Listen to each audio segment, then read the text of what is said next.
Pendant plus d'1 an, nous sommes allés à la rencontre de travailleurs qui ont bien voulu témoigner devant la caméra.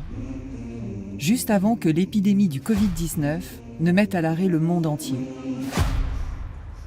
C'est l'histoire de Vincent, Raphaël, Frank et Henry. Danny, Christine, Lise et Will. Ils se sont confiés sur leur parcours, leurs embûches et leur métier. J'aime ce travail-là parce que j'aime bien essayer d'aider les parents à recréer des liens avec leurs enfants. Nous, les humains, avons donc vraiment le temps pour ce que les machines et les programmes ne peuvent pas transmettre, c'est-à-dire l'empathie et le mieux vivre ensemble. Ce que je produis, c'est vraiment intéressant pour la société et je pense que ça peut être une voie d'avenir. Je crois que le futur du travail est chaotique, en crise. Et je ne crois pas qu'on puisse s'en sortir avec des demi-mesures. À travers leurs portraits, nous allons découvrir que l'attention, le soin, le care sont l'enjeu du travail d'aujourd'hui et de demain. La crise elle a rendu visible un ensemble de métiers absolument indispensables qui sont beaucoup assurés par des travailleurs peu rémunérés.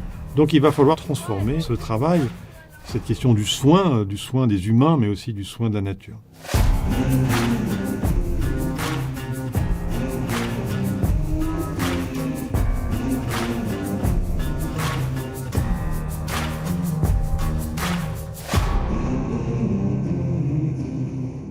Bonjour. Bonjour.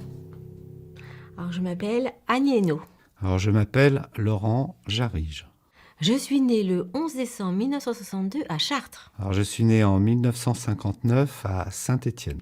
Je suis directeur d'une association de services d'aide et d'accompagnement à domicile. Je suis TISF. C'est technicien d'intervention sociale et familiale. Donc, j'interviens dans les familles qui sont vraiment en difficulté avec leurs enfants.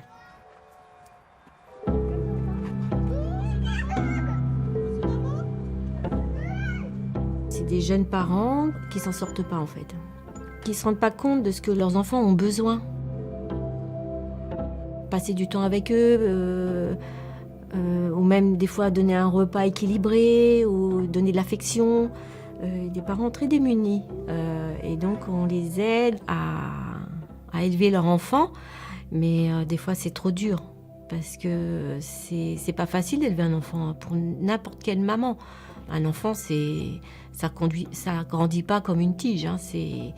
Ça peut faire des choses que nous, on comprend pas. Et puis voilà, il faut réajuster tout le temps, quoi. Donc, on est là pour leur apprendre à devenir parents.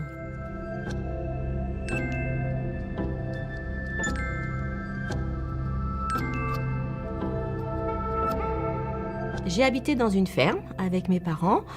Nous étions une fratrie de 4 enfants. Et c'est notre mère essentiellement qui nous a élevés parce que notre père était très malade. Une maladie qui n'est pas facile à guérir, l'alcoolisme. Et donc, vers l'adolescence, j'ai essayé de comprendre ce qui se passait, enfin de me demander pourquoi il était comme ça. Et quand j'ai entendu son histoire et tout ce qu'il avait subi, j'ai compris. Et donc, ça a peut-être aidé à me projeter dans l'avenir, me dire il faut que j'aide les gens. Bonjour. Bonjour Annie, comment tu vas? Ça va, merci. Au départ, j'ai toujours travaillé dans le secteur privé, sur des jobs marketing et commerce. Et puis, je me suis dit, à un moment donné, il faut réfléchir et peut-être changer de voie. Et profiter de ces dernières années professionnelles pour faire quelque chose dans le secteur social. Alors, les objectifs, l'hygiène du bébé, hein. Ouais. C'est pas forcément une vocation pour tout le monde que de vouloir aider autrui. La difficulté, c'est de trouver ces gens-là. Et il n'y en a pas beaucoup, malheureusement. C'est assez rare. Donc, je trouve ça admirable. J'admire des gens comme Annie. Donc, c'est une maman qui a envie d'apprendre et qui a envie de... Elle avait très peur qu'on place le bébé, oui. Donc elle est très coopérante. Ouais. C'est là. C'est seconder madame dans la prise en charge du bébé, bain, biberon, rythme, et soutenir madame dans la prise en charge du quotidien ménager. Enfin, c'est vrai qu'elle a vraiment besoin de conseils. Hein. Je crois qu'elle se rend pas compte qu'elle fait pas en fait, qu'elle est sale. Hein. Elle n'avait pas fait des oreilles, c'était tout sale. Les ongles, le cou, les ongles, ils étaient tout sales, un bébé. Hein. Donc je pense qu'il faut lui apprendre. Il a les ongles noirs. Je pense qu'il faut lui apprendre. Et elle a l'air d'être... elle a envie. C'est tellement vaste, je pourrais pas dire tout ce qu'on peut apporter à une famille, quoi. Ça peut des fois éviter à des familles de s'écrouler complètement, quoi. On les maintient à flot, des fois ça peut durer longtemps, hein. Des familles qu'on suit depuis la naissance des enfants jusqu'à l'âge de 6 ans, on y est encore. Mais on essaye d'arrêter, non, on revient parce que on aide vraiment à ce que les familles aillent mieux.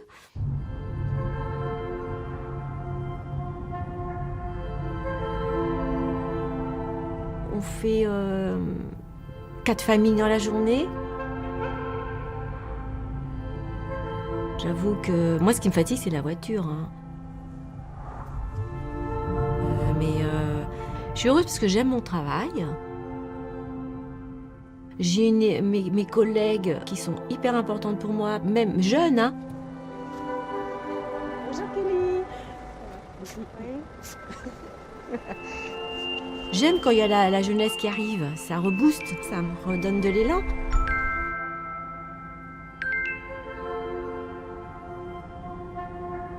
Elle le sait, hein, la maman, on lui dit, mais elle a besoin qu'on soit là pour faire, pour l'instant. Elle n'a pas encore trouvé l'élan de le faire quand nous, on n'est pas là. Papa, il est là à chaque fois, là, quand Là, oui, en général, il était là. Ouais. Je pense qu'il va être là ce matin.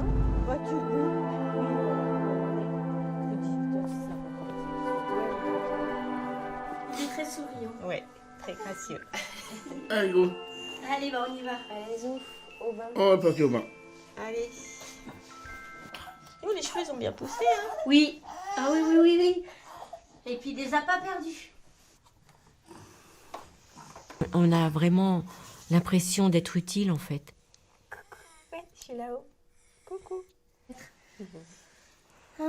Mais des fois, ça marche, des fois, ça marche pas. Il faut faire attention, il faut se protéger. Hein. On ne peut pas vivre avec tous les soucis que les gens ont. Parce qu'il y en a qui ont la précarité, qui n'ont pas d'argent, qui n'ont rien dans le frigidaire et tout. Des fois, c'est assez dur quand on voit un enfant qui est triste, qui n'a pas ce qu'il faut pour bien grandir. C'est compliqué. L'heure du coucher. Elle dit qu'ils font bazar jusqu'à 11h, minuit. Ah ouais. Est-ce que t'es déjà resté toi jusqu'au coucher du coup? Non, ouais. ça fait tard. Ouais, Enfin. est-ce que 20h. Les gens dépassent le temps. Hein. Oui. C'est compliqué ça, de gérer le temps aussi. Moi, je peux pas te dire, tiens, il est 7h30, je vais m'en aller. Et tu vois tout le monde C'est ça, qui part en vrille. Hein? T'es bien obligé de rester quand même.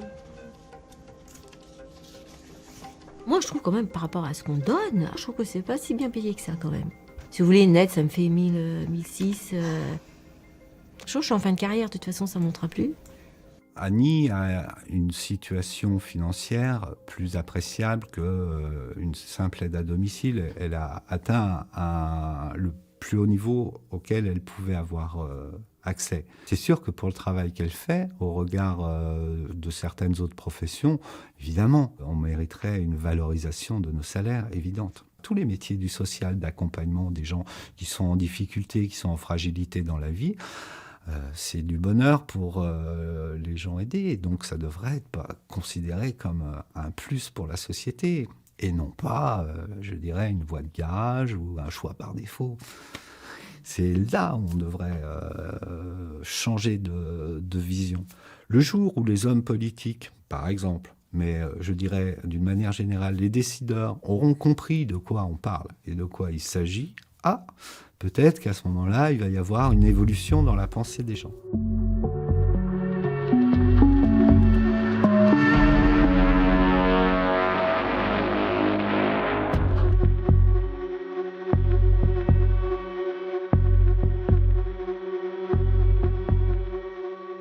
sent une tension très forte dans le portrait d'Annie, qui est une tension qu'on retrouve chez tous les travailleurs sociaux. Quand elle parle de son sentiment d'utilité, elle met en avant ce qu'elle peut apporter aux familles en termes d'aide très concrète, de conseils, d'écoute. Et à ce moment-là, elle parle bien de son sentiment d'utilité. Et puis, à un moment donné, elle parle quand même des difficultés, notamment émotionnelles, de son travail, quand elle se rend compte que les frigos sont vides, que finalement, elle ne peut pas vraiment régler les problèmes économiques des populations précaires auxquelles elle fait face. Et ce sentiment d'impuissance face à cette misère du monde et à cette misère sociale, puisque tous ces travailleurs sociaux sont sur le front de la lutte contre la misère sociale. Donc cette impuissance est quelque chose de difficile à vivre. Et de fait, Annie n'a absolument pas les moyens de résoudre les problèmes de fond. Elle a quand même une chance, malgré tout, de travailler dans une structure qui lui permet de développer son empathie, sa créativité, son travail de care. Et elle peut déployer son travail vivant en toute sérénité et prendre le temps qu'il faut pour écouter les familles, les comprendre, les conseiller, apporter le conseil qui va être adapté à leur situation, vraiment les aider. Annie se dit heureuse, se sent utile dans son travail. Alors, on pourrait dire effectivement, du coup, ce sentiment d'utilité compense les mauvais salaires, mais il faut faire attention puisque il y a cette idée que ce sont des métiers non qualifiés, qui sont dans la continuité des compétences féminines qu'elles ont acquises dans la sphère domestique, et donc il n'y a pas de quoi les rémunérer. Donc on aboutit à cette situation où ces métiers sont très mal payés. La division sexuelle du travail les assigne à des professions dont on va avoir de plus en plus besoin, profession du soin, profession de l'assistance, de l'aide aux personnes en situation de dépendance. Alors c'est évidemment des prédispositions qui sont socialement construites dans l'éducation différenciée que les garçons et les filles reçoivent. Mais je pense que les femmes sont mieux placées pour faire face aux exigences du travail dans le monde actuel et futur, mais qui finalement peuvent faire de façon paradoxale que ce qui était dévalorisé dans la société, dans le vieux monde, on va dire, devient aujourd'hui de plus en plus nécessaire, de plus en plus indispensable, et donc, on peut l'espérer, valorisé dans le nouveau monde, le nouveau monde du care, le monde du soin, de l'attention aux autres et à la nature.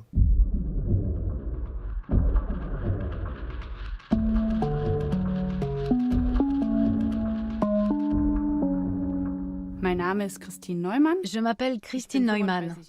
J'ai 35 ans et j'habite Berlin. Ça fait 2 ans que je suis avec mon compagnon. Et nous avons une petite fille depuis le mois d'avril.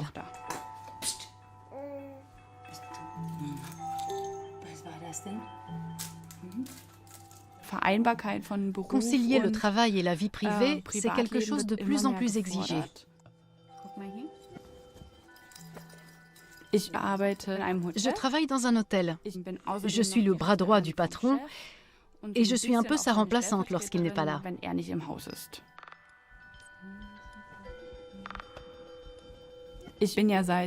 Depuis janvier, je ne travaille plus beaucoup.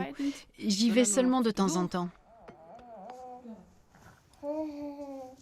Hallo Herr Rosenberg, Christine hier. Ja, geht's gut? Ich dachte, ich komme mal vorbei, weil Nala muss schlafen und ich werde mir den Kinderwagen schnappen, wenn Ihnen das passt. Ja? Alles klar, sind wir in einer Viertelstunde da. Dann bis gleich. Tschüss.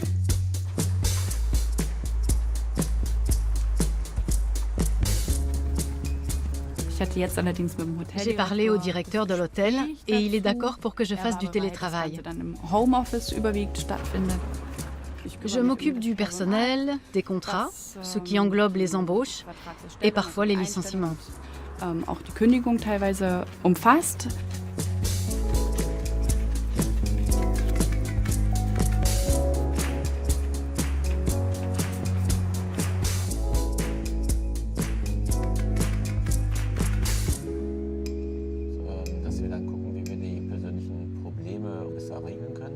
sagen, einmal die Woche sind sie da für 2-3 Stunden, wenn das klappt, wie wir das am besten auch machen. Es ist mehr individuell auch. Ja, du hast Spaß, ja? Ja. Super. Ja. Also es ist schon ein C'est une relation de travail très agréable. Il a beaucoup de considération pour les salariés, les employés, et ça me tient à cœur. Pour moi, le monde du travail a une part de recherche de la performance, mais il n'y a pas de recette unique, ça dépend des individus.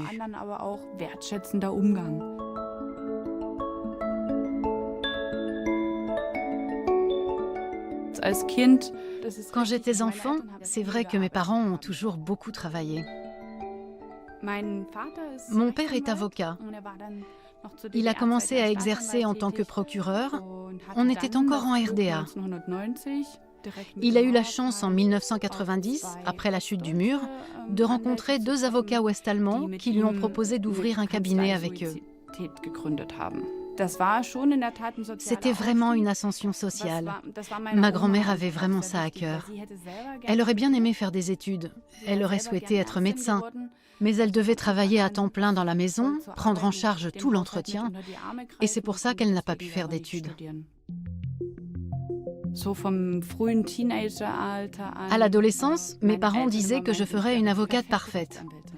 Et donc, je me suis inscrite à l'université de Leipzig, en droit, et j'ai commencé à faire mes études en 2004, en suivant les conseils de mes parents. Et oui, c'était ma principale motivation, les conseils de mes parents. Ensuite, j'ai travaillé pour une petite chaîne d'hôtels en tant que juriste. Et une partie de cette chaîne a été vendue à une société beaucoup plus grande. Du jour au lendemain, c'était « Christine, on n'a plus besoin de toi. Ne reviens pas demain. » C'était un licenciement sec. En fait, on voulait juste se débarrasser de moi. C'était pour moi une première petite blessure de guerre.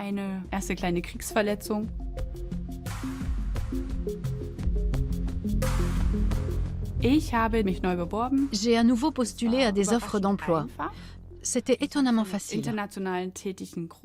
J'ai donc travaillé pour un grand cabinet d'avocats international. Et dans ce cabinet, on ne m'a pas laissé le temps d'apprendre. On attendait de moi que je me lance, en sachant déjà tout. Et il y a eu des pressions psychiques énormes. Des coups de fil, presque tous les jours. Et avec mon expérience professionnelle à l'époque, je n'avais aucune chance d'être à la hauteur. Ouais, aucune chance.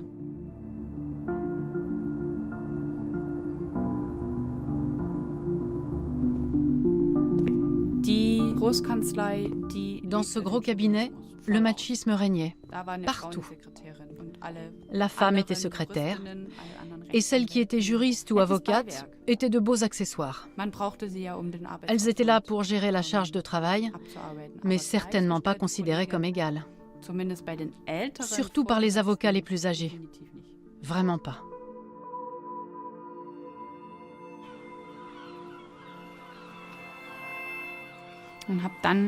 Je me suis assise sur une plage de la mer Baltique et je me suis dit que peut-être je devais me réorienter, que je devais simplement trouver ce qui me plaisait vraiment.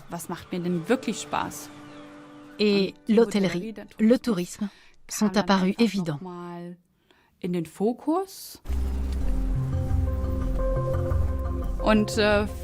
aujourd'hui, je suis heureuse dans mon travail.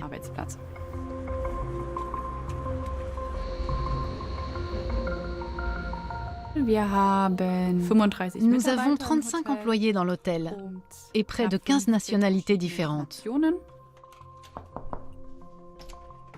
Ils viennent de partout dans le monde, avec de très grandes différences culturelles et sociales. Et nous essayons vraiment de gérer les différences interculturelles avec beaucoup de communication et de dialogue.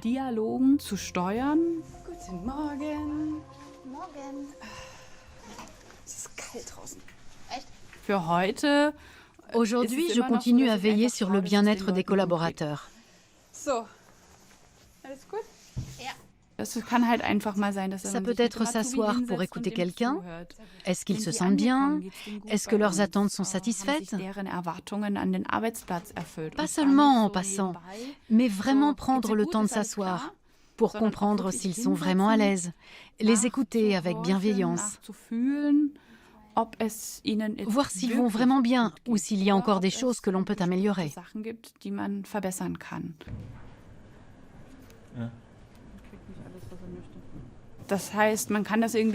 Dire que je suis directrice adjointe n'est pas tout à fait correct. Alors on a essayé de trouver un titre plus plaisant. Et il y a 1 an et demi, on s'est mis d'accord sur ce titre. Directrice adjointe en charge du bonheur. Sprechstunde mit Christine. Genau, es gibt die Sprechstunde mit Christine. Oh ja, wir müssen noch einen schönen Namen finden. Und eine Nummer. The Happiness Hour. Chief Happy Hour. The Chief Happiness Executive. Chief Happiness Executive, ça fait Che, comme dans Che Guevara. Ça donne un côté un peu rebelle, un peu différent.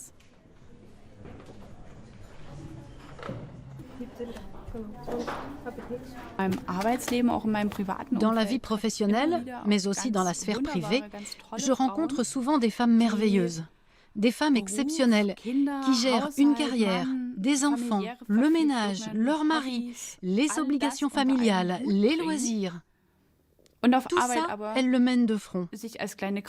Mais au travail, elles se présentent comme des petites souris sans talent, sans doute parce que beaucoup de femmes se sous-estiment et que beaucoup d'entre elles vivent encore dans un contexte très dominé par les hommes.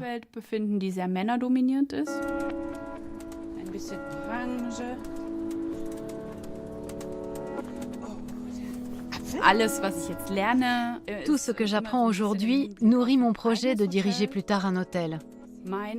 Mon compagnon est originaire du Maroc et nous avons le rêve d'ouvrir un jour notre propre petit hôtel, soit en Allemagne, près de la mer Baltique, ou bien au Maroc, ou ailleurs dans le monde.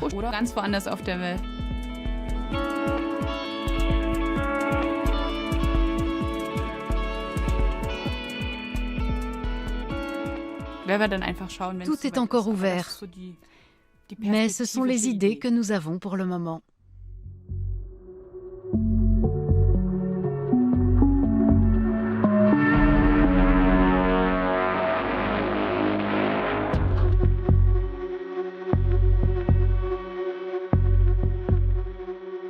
Le portrait de Christine, il est clairement marqué par un épisode qu'elle décrit comme un épisode douloureux, assez violent. C'est l'expérience du machisme auquel elle se retrouve confrontée dans le cabinet d'avocats d'affaires qu'elle intègre après ses études de droit. C'est quelque chose qui est assez symptomatique. Les inégalités hommes-femmes dans le milieu du travail sont criantes. Elle s'illustre en premier lieu par la question des rémunérations. On a cet écart de rémunération brute moyenne entre hommes et femmes qui est de 26%.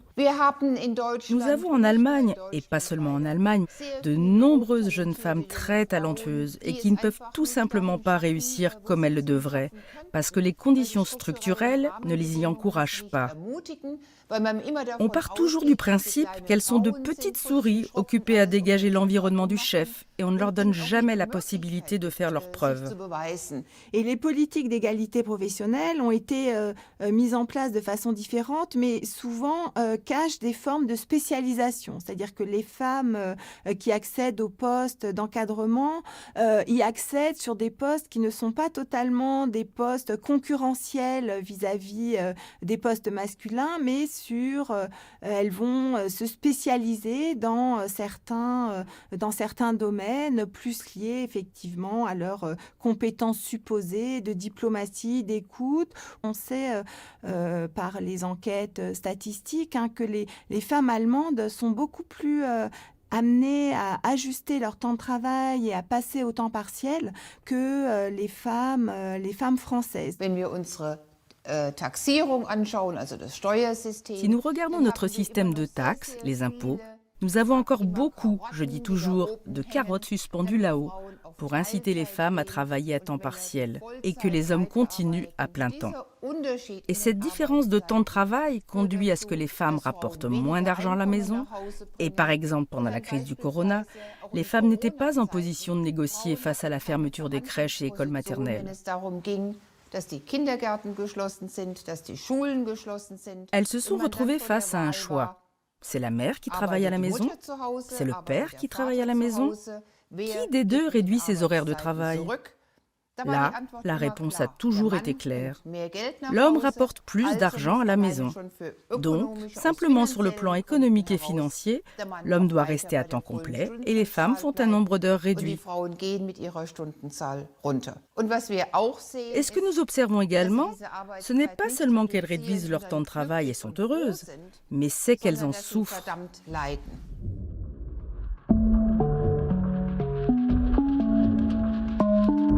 Quand j'étais jeune, quel métier je rêvais de faire? Oui, je rêvais d'être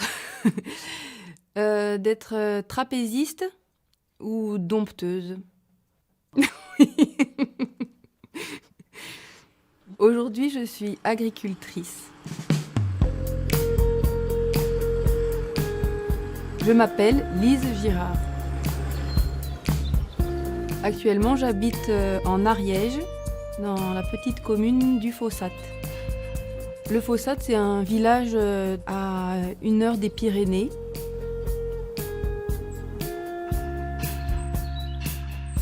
J'ai grandi à Châtenay-Malabry, dans les Hauts-de-Seine, donc la typique banlieue parisienne, avec tout son béton. Et puis j'ai fait une école d'ingénieur agronome. Et puis j'ai commencé par des métiers de bureau où j'interagissais beaucoup avec le milieu agricole, avec les agriculteurs, etc.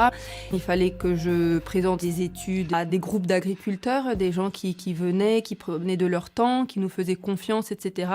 Et moi, je sentais que je ne pouvais pas, dans le temps imparti, fournir le travail de la qualité qu'il fallait. J'étais livrée vraiment à moi-même dans un environnement nouveau et un manque d'intérêt aussi de nos supérieurs pour le travail réellement effectué, parce que finalement, le directeur, ce qu'il y avait vraiment dans le rapport, à la limite, c'était pas sa priorité, quoi.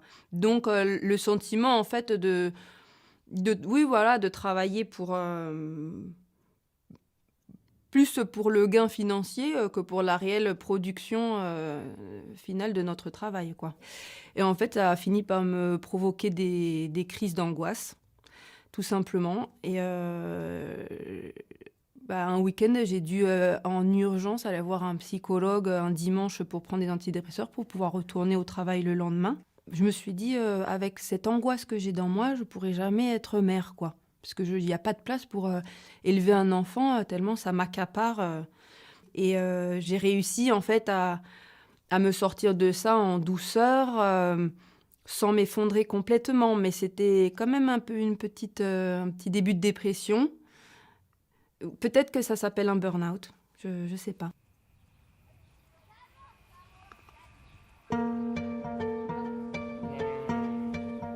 Je suis partie de ce poste et j'ai décidé de m'installer agricultrice. Et aujourd'hui, j'ai 2 garçons qui ont 5 et 7 ans.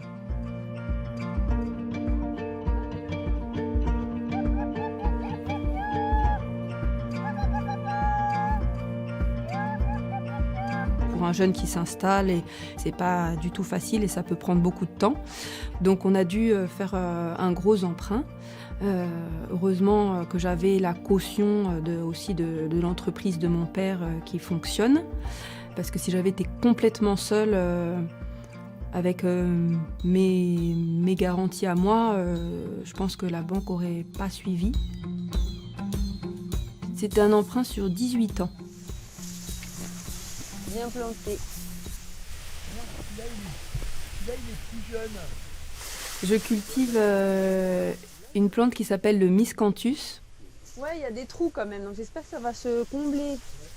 C'est une graminée, mais une très très grande graminée dont on récolte essentiellement la tige. Je crois que c'est par là la sortie. On est venu de là, non? Ah ouais. il fait largement le double de toi. Hein. Et je fais 1m60, donc... Ah oui, bah tu fais presque... Avec le train qui monte pratiquement à 4 mètres, quoi. Et ça donne des petits copeaux comme ça, dont on se sert ensuite pour la litière des animaux. On peut l'utiliser aussi en paillage horticole. Ça entre aussi dans les matériaux de construction et aussi en combustible.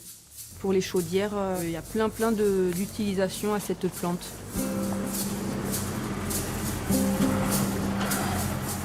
Et par rapport à toutes les autres plantes dont on se sert pour faire de la biomasse, c'est celle qui, à l'hectare, stocke le plus de dioxyde de carbone. Donc du coup, par rapport aux enjeux de changement climatique, etc., c'est vraiment une plante qui est très très intéressante et bénéfique au niveau de la planète, quoi.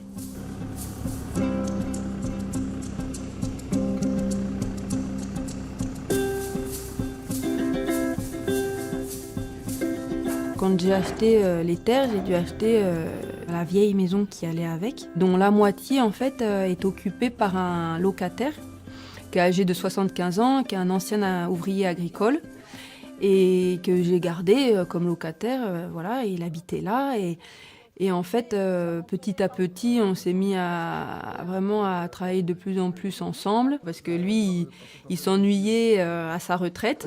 Là, j'ai serré les boulons, là, vous voyez, là. Ouais. Et... Vous l'avez tiré au maximum par là ? Au maximum, oui. Ouais.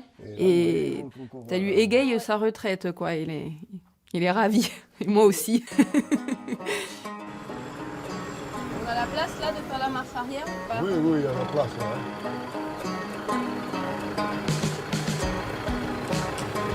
Là, il n'y a pas besoin de manœuvrer, je m'avance et je m'arrête, non ? Ah non, il faut manœuvrer là. Hein. Ah, il faut manœuvrer ? Ah oui. Je vais essayer et on verra. Pour l'instant, j'avance tout droit. Oui. Vous me dites là, hop. là. Et là, maintenant, je braque comme ça, non ? Ah non, là, vous êtes du mauvais sens, là. Hein. Comme ça ? Oui, voilà. Hop. Vous mettez pas les béquilles, Antoine, d'abord ? Moi, j'ai l'habitude de mettre le tuyau avant. D'accord. C'est bon. Vous en sortez pas mal quand même.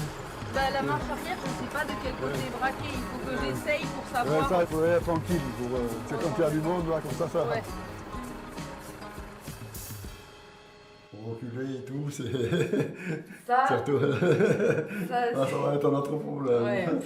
Reculer avec l'enrouleur attaché au tracteur. Une fois qu'on a pris le coup, ça y est, après, ça va tout seul. Hein. Ouais, faut que je me force vraiment à le faire ouais. et pas vous laisser tout faire parce que c'est trop facile. C'est sûr. Et vous, faut que vous me laissiez faire aussi parce que... Mais je vous laisserai faire, je vous dirai rien. Si, vous pouvez me dire arrête-toi Lise, tu fais une bêtise, des conseils, mais me laisser faire quand même. Oui, d'accord, ok. Pour l'instant, je ne me paye pas encore. Je préfère attendre que la société fasse du bénéfice pour commencer à me payer. Et c'est vrai que c'est grâce à mon mari aussi qu'on a pu monter tout ce projet parce qu'il a son salaire, quoi. Donc c'est vraiment une entreprise qu'on fait à deux. Même si c'est moi la gérante de l'exploitation et qui prend les décisions, etc., je discute tout avec lui. Et puis c'est vrai que voilà, au niveau de faire bouillir la marmite, pour l'instant, c'est lui qui s'en charge.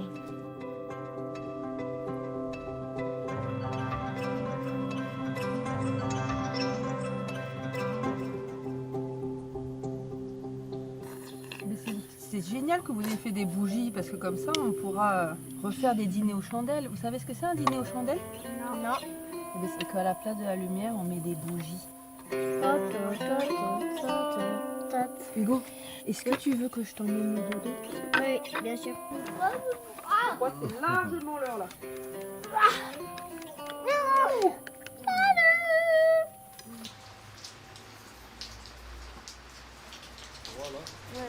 Salut, bonjour.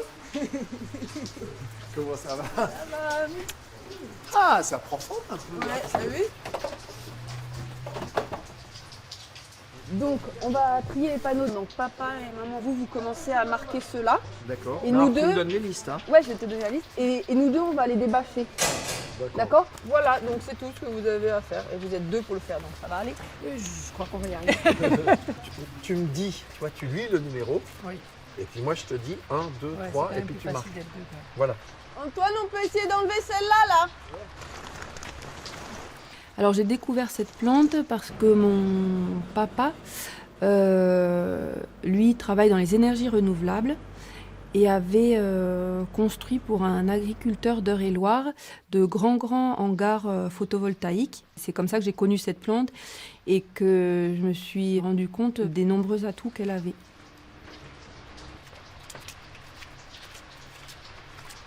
Une fois que les panneaux seront installés, il faut voir ce qu'on a besoin comme place. Mais ça, je suis curieux de voir comment il va sécher un peu dessous. Le miscanthus, par rapport à la paille, il ressèche, il pourrit pas, quoi. Hein. Ouais. Bon. Ça, c'est son très gros atout. Hein. Bon, ben on est encore en phase d'installation, quoi. Voilà.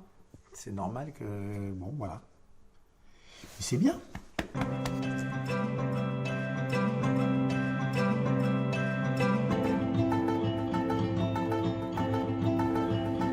La région, c'est pas très peuplé, donc quand on plante 85 hectares d'une plante nouvelle avec des bâtiments solaires gigantesques, le dimanche les gens venaient voir par curiosité. Et puis venant du milieu urbain et en tant que fille, il y avait peut-être aussi un peu plus à prouver qu'on avait sa place à cet endroit-là. Et du coup un peu plus de pression que si j'avais été... fils d'agriculteurs de la région. Voilà, parce que les agriculteurs, ils sont pas tendres non plus avec les jeunes ingénieurs qui débarquent de la ville, si vous voyez ce que je veux dire.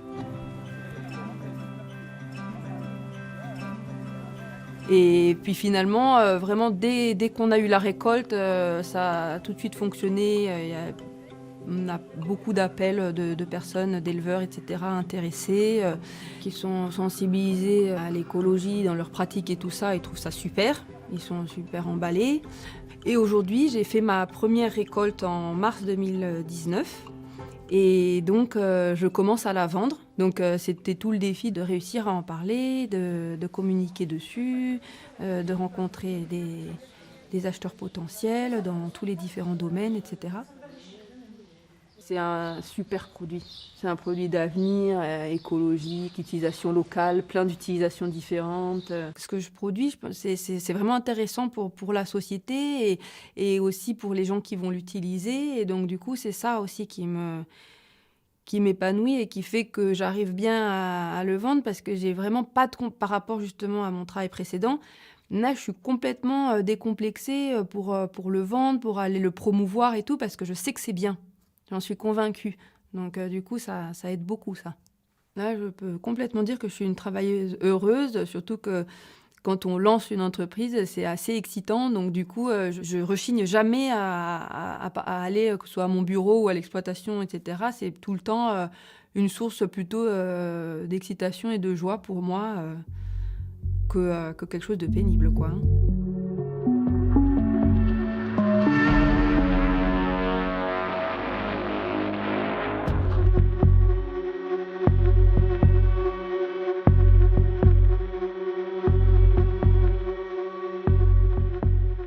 Ce qu'on voit très bien dans le portrait de Lise, c'est à quel point pour que cette création d'entreprise soit possible, il faut des tas de supports autour d'elle.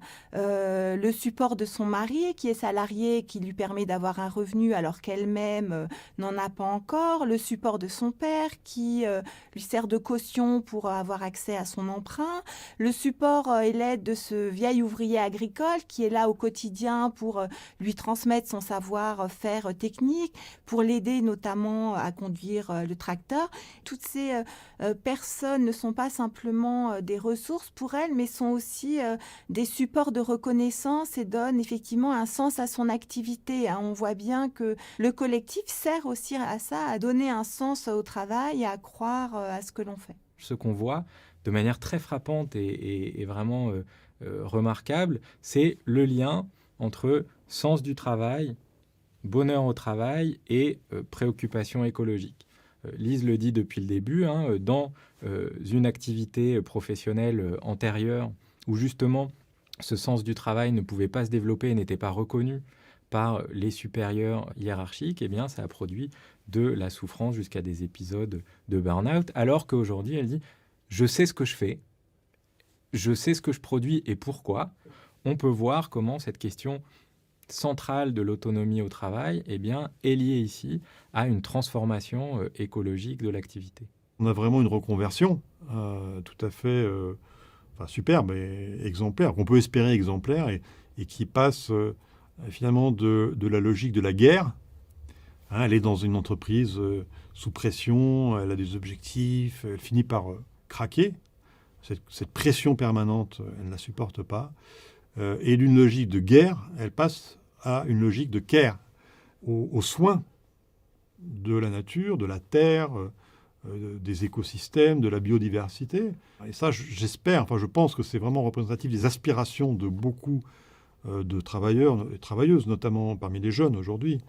On voit que de plus en plus de jeunes de tout niveau de formation cherchent un travail qui a du sens et sont prêts à renoncer à des carrières peut-être plus prestigieuses ou plus rémunératrices pour mettre la main à la pâte et faire des choses dont ils voient les tenants et les aboutissants concrets.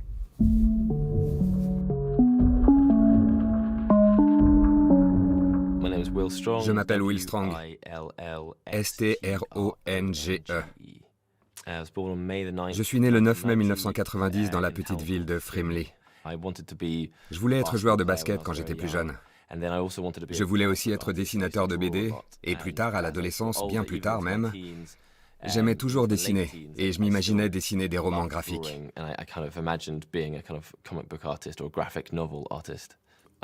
J'ai commencé mes études universitaires par un diplôme de premier cycle en philosophie. Je me suis intéressé à la philosophie occidentale post-kantienne, des gens comme Nietzsche, Marx, Foucault. J'ai poursuivi avec une maîtrise, et là j'arrive au bout d'un doctorat de 3 ans et demi maintenant.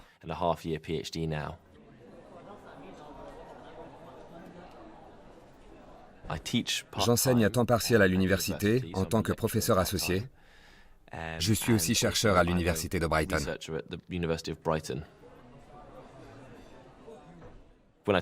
Quand j'en parle autour de moi, quand je dis « je suis professeur », les gens se disent que c'est un poste confortable, qu'on peut faire une carrière plutôt prospère, tu dois bien gagner ta vie, tu dois avoir une maison, etc. Mais en fait, être universitaire aujourd'hui est très différent d'il y a 20 ans. Le contrat est en général de 9 à 10 mois. Et c'est très certainement voulu pour que vous n'ayez pas de congés payés, par exemple en été. Vous êtes payé seulement les mois déclarés, et le montant du salaire est très bas. La plupart du temps, les professeurs associés sont payés 40 livres de l'heure.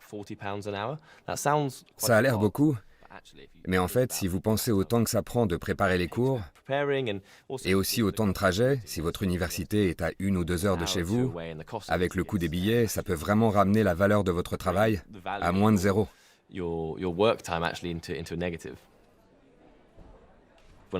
Quand je pense au travail, à la situation de certaines professions comme les universitaires, on peut aussi inclure le journalisme, ces activités ont été dévaluées et on ne peut plus arriver à en vivre. Il vous faut travailler à côté. Donc j'ai eu d'autres boulots l'été avant de reprendre mon contrat de professeur. J'ai travaillé dans un restaurant indien, je préparais les repas, faisais le ménage, la vaisselle. J'ai travaillé dans un magasin de disques, dans un restaurant français aussi. J'étais en charge des petits déjeuners. J'ai acquis de nouvelles compétences. Je sais préparer un repas comme personne. Quand je travaillais en cuisine, je voyais souvent mes étudiants. Et franchement, ils étaient surpris. Ils devaient peut-être se sentir plus gênés que moi, parce qu'ils étaient choqués par la situation. La veille, je leur enseignais les travaux de Kant ou Descartes, et le lendemain, je suis là à leur servir à manger. Pour eux, c'était étrange.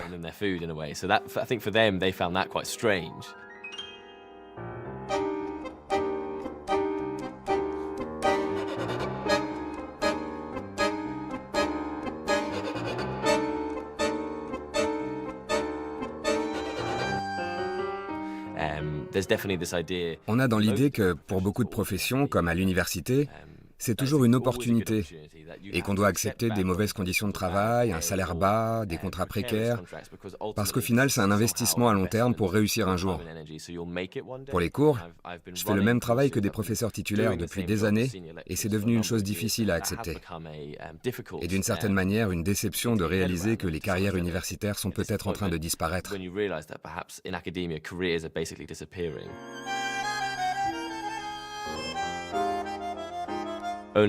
Acheter une maison, fonder une famille, c'est beaucoup plus dur aujourd'hui pour ceux qui ne gagnent pas un revenu digne de ce nom. Et puis aussi faire carrière, avoir un même travail toute une vie. Je pense que la question du désir pour ces choses doit être posée. Et je pense qu'avoir un travail comme mon père pendant 30, 40 ans, le même travail, il y a quelque chose de culturellement ancré en moi qui se dit « ce serait chouette parce que c'est rassurant ». Mais en même temps, il y a quelque chose de très détaché de cette idée au fond de moi. J'imagine pas pire que de faire un travail sans être investi pendant 30 ou 40 ans, un travail monotone, routinier, qui ne sert qu'à une chose. Ça, pour moi, c'est une vraie différence générationnelle que je ressens très fort. Et soudain, j'ai changé d'optique. Est-ce que je vais être universitaire? Est-il possible d'être universitaire? Est-ce que ça en vaut la peine? Je sais que j'adore enseigner, j'adore faire de la recherche et je suis doué pour ça. Mais vraiment, je n'ai aucune illusion sur ce qui arrive aux universités et ce contre quoi on se bat quand on y travaille aujourd'hui.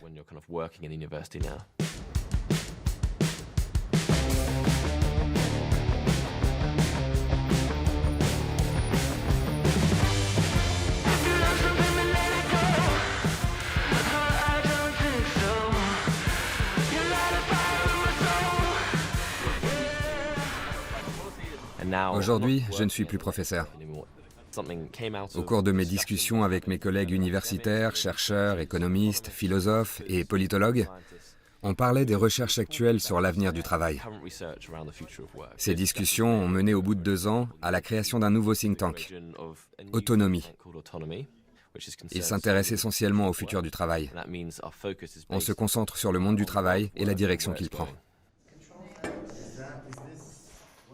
Il y a 2 mois, nous avons publié un article de recherche qui établit le rapport entre les heures travaillées et les émissions de carbone, et qui montre qu'il faut réduire le temps de travail pour ne pas envoyer tout ce carbone dans l'atmosphère.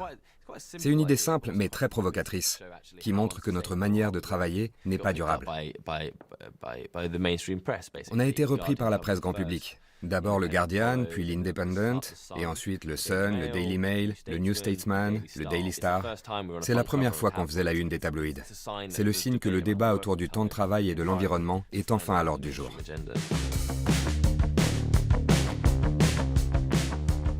It's BBC Radio Wales. Thank you very much indeed for joining us this morning. Will Strong is on the line, who is the co-director of a think tank focusing on the future of work. Hello, Will. Good morning to you. Good morning to you. What is the future of work?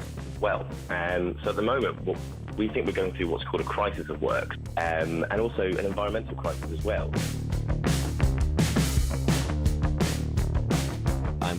Je suis fier de ce que mes amis et moi avons produit collectivement avec Autonomie. Même si on a des prévisions sur la robotisation, sur la création de nouveaux jobs, sur les nouveaux métiers verts, ces choses ont besoin d'être repensées au XXIe siècle. Il nous faut repenser la sécurité sociale, repenser le temps de travail, repenser à quel point nos économies produisent du carbone. Le futur du travail est plein d'incertitudes, mais ce qui est certain, c'est qu'on a besoin d'un changement radical.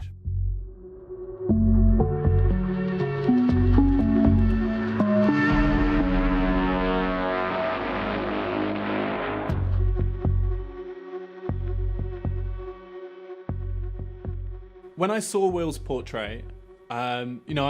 je regarde le portrait de Will, j'y vois le changement du système universitaire qui s'appuie largement sur les contrats courts pour assurer l'enseignement. En France, comme en Angleterre et dans de nombreux autres pays, près de la moitié des enseignements aujourd'hui en licence sont assurés par des personnels non titulaires. Des vacataires, des CDD. Il y a même eu un moment une vague d'auto-entrepreneuriat dans l'université. C'est-à-dire les gens donnaient des cours sous statut d'auto-entrepreneur. Les universités aujourd'hui leur fonctionnement repose fondamentalement sur du travail mal rémunéré. Je crois que ce qu'on voit arriver dans les universités, cette sorte d'américanisation, de course vers le profit et la compétition, ce genre de modèle n'a pas sa place dans le secteur public. La santé ou l'éducation ne sont pas des choses qui peuvent être réduites à un chiffre et au gain. Ce sont des biens publics dans lesquels la société doit investir.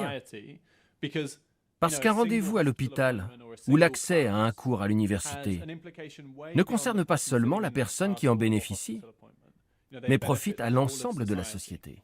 On a besoin d'un nouveau mode de définition des besoins. Aujourd'hui, c'est l'idée que les participants à une aventure collective, comme celle de l'entreprise par exemple, doivent, puisqu'ils participent ensemble à une aventure collective, salariés, consommateurs, usagers, collectivités locales, investisseurs, ils doivent co-décider.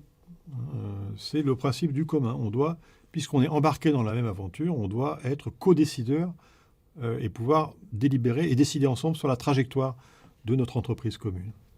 Et je crois qu'après l'épidémie, une des choses qu'on va voir, c'est que les gens vont se dire qu'ils doivent s'organiser et que nous devons repenser le travail.